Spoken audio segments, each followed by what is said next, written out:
તો આ તરફ દ્વારકામાં ભવ્ય અને દિવ્ય મહારાસ યોજાશે. કાલે 37,000 આહિરાણી રચશે રેકોર્ડ. ફરી રચાશે 5,000 વર્ષ જૂનો ઇતિહાસ. કૃષ્ણના ચરણોમાં ફરી એકવાર મહારાસ રચાવા જઈ રહી છે. 1.5 લાખથી વધુ લોકો તેમાં ઉપસ્થિત રહેશે. ભાતીગળ પહેરવેશમાં મહારાસ છે તે રજૂ કરવામાં આવશે. મહારાસને લઈને તમામ તૈયારીઓને આખરી ઓપ આપી દેવામાં આવ્યો છે. 800 વીઘા જમીન પર મહારાસનો ઇતિહાસ રચાવાનો છે. 100 વીઘા જમીન પર આહિરાણીઓ રમશે મહારાસ. સવારે 5 કલાકે શ્રી કૃષ્ણ તથા દેવી તત્વોનું આહ્વાન કરાશે. સવારે 7 કલાકે ગીતા સંદેશનું પઠન કરાશે. સવારે 7 કલાકથી રાત્રે 11 વાગ્યા સુધી મહારાસ રમવામાં આવશે. રાત્રે 11 કલાકથી માયા આહિરનો લોક ડાયરો પણ જામશે. મહારાસ બાદ સામાજિક સંદેશ રજૂ થશે. ત્યારબાદ વિશ્વ શાંતિ રેલી નીકળશે.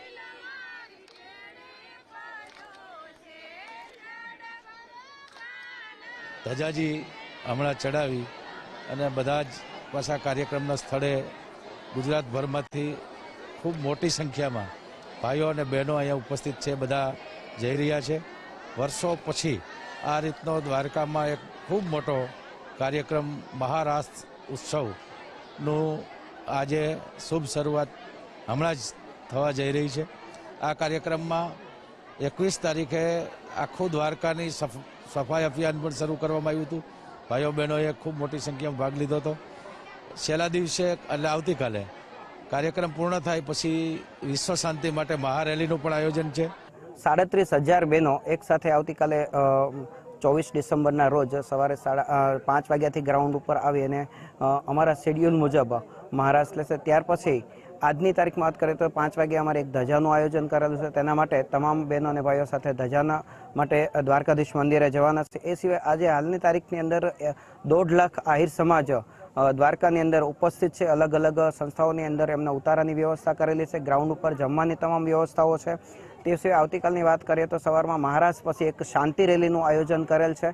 તે મહારાષ્ટ્રના ગ્રાઉન્ડથી ચાલતા તમામ બહેનો શ્રી કૃષ્ણ શરણામમાના જાપ સાથે દ્વારકા મંદિર પહોંચવાના છે ને ત્યાં જઈને દ્વારકા મંદિરને દર્શન કરી ફરી આવીને ત્યાર પછી જે બહેનોએ મહારાષ્ટ્રની અંદર ભાગ લીધો છે તેના માટે ભેટ સ્વરૂપે એક આશીર્વાદ રૂપે કૃષ્ણ ભગવાનના આશીષ સ્વરૂપે શ્રીમદ ભગવદ્ ગીતાનું વિતરણ થવાનું છે. તે પણ અહીંથી મહારાષ્ટ્ર સંગઠન દ્વારા જ આપવામાં આવશે. દ્વારકાધીશ, અમે અહીંયા મહારાસ રમવા માટે આવ્યા છીએ. હું પોતે મહારાષ્ટ્રના ઉમરેડ ગામમાંથી આવી છું. નાગપુર જિલ્લો છે મારો. અમે લોકોએ ખૂબ દિવસથી તૈયારી કરી હતી અહીંયા આવવા માટે. મારી ટિકિટ નથી મળી તો મારા બાબાએ મને પ્લેનથી મૂકી, સની પટેલે. અહીંયા અમે લોકો રમવા માટે અમને નીંદર નથી આવતી અહીંયા આવવા માટે. અને અમે લોકો 37,000 આહિરાણીઓ ભેગી થઈ ને અહીંયા રાસમાં રમવાના છીએ અમે લોકો. આહિરાણીઓ દ્વારા દેવભૂમિ દ્વારકામાં એટલે કે ભગવાન શ્રી કૃષ્ણની કર્મભૂમિમાં 5,000 વર્ષ પૂર્વેનો ઇતિહાસ દોહરાવવા જઈ રહી છે. કૃષ્ણના પૌત્ર અને જે તેની પત્ની વચ્ચેના અધૂરો જે રાસ રહી ગયો હતો તે રાસ પૂર્ણ કરવા માટે આજે આહિર સમાજ દ્વારા, આહિરની બહેનો દ્વારા મહારાસનું આયોજન કરવામાં આવ્યું છે. આ મહારાસના આયોજન પૂર્વે આહિર સમાજની બહેનો દ્વારા ભગવાન શ્રી દ્વારકાધીશને ધ્વજાજી ચડાવવામાં આવી હતી. સાથે સાથે જે રાસના કાર્યક્રમો છે તે પૂર્વે દ્વારકાની સફાઈ કરી હતી અને આવતીકાલે સવારે બહેનો દ્વારા એટલે કે 37,000 ઉપરાંત જે આહિર સમાજની બહેનો છે તે દ્વારા મહારાસનું આયોજન થવા જઈ રહ્યું છે. તે પૂર્વે આજે અત્યારે આહિર સમાજની જો જોઈ શકાય છે બહેનો જે છે તેના દ્વારા રાસનું આયોજન કરવામાં આવ્યું હતું અને આ રાસ રમી અત્યારે જે છે આ કાફલો મંદિર તરફ જઈ રહ્યો છે. જોઈ શકાય છે બહેનો છે આહિર સમાજની. શું કહેશો બેન, 5,000 વર્ષ પૂર્વેનો ઇતિહાસ દોહરાવવા જઈ રહ્યા છો? હા, 5,000 વર્ષ પહેલાનો આજે કાલે 37,000 બહેનો મહારાસમાં જોડાવાની છે. આજે ધજાનો કાર્યક્રમ છે, સાંજના બીજો પ્રોગ્રામ છે ને સવારે રાસનો પ્રોગ્રામ છે. ઇતિહાસનું પુનરાવર્તન થવા જઈ રહ્યું છે. આહિર સમાજ એકત્રિત થાય એ માટેની જે છે તે જેને લઈને આયોજન કરવામાં આવ્યું છે. વાડા પ્રથા દૂર કરવામાં આવશે, આહિરની એકતા વધશે એવો સંદેશો શું કહેશો?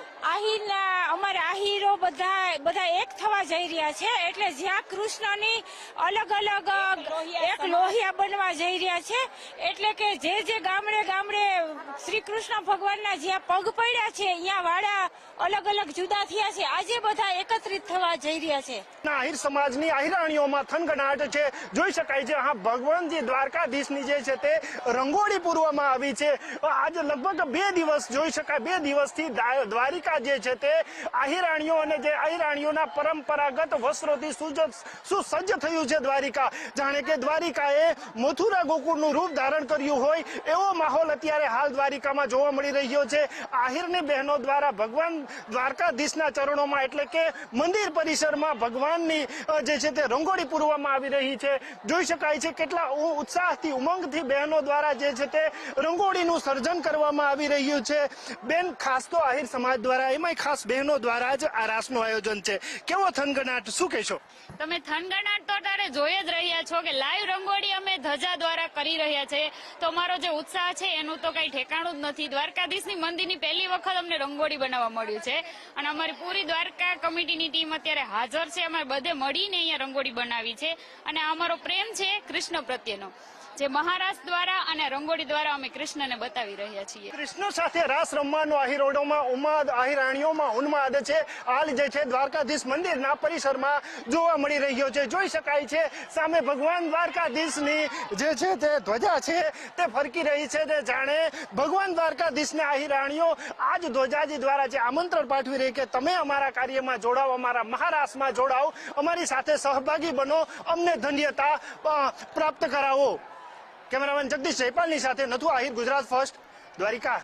તો ભવ્યાતિ ભવ્ય મહારાસનું જે આયોજન છે તે દ્વારકામાં દ્વારકાધીશના ચરણોમાં કરવામાં આવ્યું છે અને 37,000 કરતા વધુ આહિરાણી છે તે દ્વારકાધીશના ચરણોમાં મહારાસ રમશે.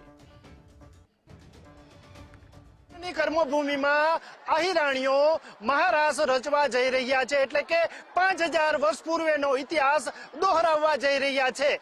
આજે તમામ આહિરાણીઓ, રાજ્યભરની આહિરાણીઓ દ્વારકા ખાતે આવી પહોંચી છે. ભગવાન દ્વારકાધીશને ધ્વજા ચડાવી રૂડું આમંત્રણ આપ્યું છે કે આવતીકાલે સવારે અમારી સાથે આવો અને જે અધૂરો રાસ છે જેને પૂર્ણ કરો. જોઈ શકાય છે આહિર સમાજની બહેનો છે જે અહીં પોતાના પરંપરાગત વસ્ત્રો સાથે દ્વારકાની એટલે કે કૃષ્ણની કર્મભૂમિમાં આવી પહોંચ્યા છે અને જે મહારાસ રચાવવા જઈ રહ્યો છે તેના સાક્ષી બની રહ્યા છે. આપણી સાથે બહેનો જ છે, તેની સાથે સીધો સંવાદ કરશું. આવતીકાલે કૃષ્ણ ભગવાન સાક્ષાત અહીં આવવાના છે એવો તમને વિશ્વાસ છે, શું કહેશો? કૃષ્ણ પ્રત્યે કેવી શ્રદ્ધા? અરે શ્રદ્ધા તો ખૂબ જ છે, અમારા ઈષ્ટદેવ છે, આનાથી વધુ તો કાંઈ નથી અમને એમ કે. અને અમે એટલો આનંદ અનુભવીએ છીએ કે અમે વિચારી નથી શકતા કે અમે આમ કે રમવા આવ્યા છીએ રાસ, કે અમે ખુશ એમ કે અમને એમ થાય છે કે ના અમે બહુ ભાગ્યશાળી છે કે અમને આ બધો એને લાભ મળ્યો અને આ બધું અમને રાસ રમવાનું બધું અમને મળ્યું લાભ, અને ગર્વ અનુભવીએ છીએ કે અમે આહિર છે ને કૃષ્ણ વંશના અમે વંશજ છીએ. બેન, એક લોહિયા આહિર સમાજ, બહેનો આહિર સમાજ દ્વારા રચવામાં આવી રહ્યો છે. શું કહેશો, કેવી રીતના આહિર સમાજને ખાસ કરીને ભગવાન કૃષ્ણને બોલાવશો? રાસ રમીને બોલાવશો. જોઈ શકાય છે જે રીતના આહિરાણીઓમાં ઉન્માદ છે, થનગનાટ છે. આવતીકાલે તેઓના પગ મહારાસ માટે જે છે તે મંડાઈ ચૂક્યા છે અને સમાજની એકતા વધે, ભાઈચારો વધે, આ ઉપરાંત જે વાડા છે તે દૂર થાય તે માટે બહેનો આજે દ્વારકામાં એકત્ર થઈ છે અને રાહુ શાહ સાથે. કેમેરામેન જગદીશ જયપાલની સાથે નથુ આહિર, ગુજરાત ફર્સ્ટ, દ્વારકા.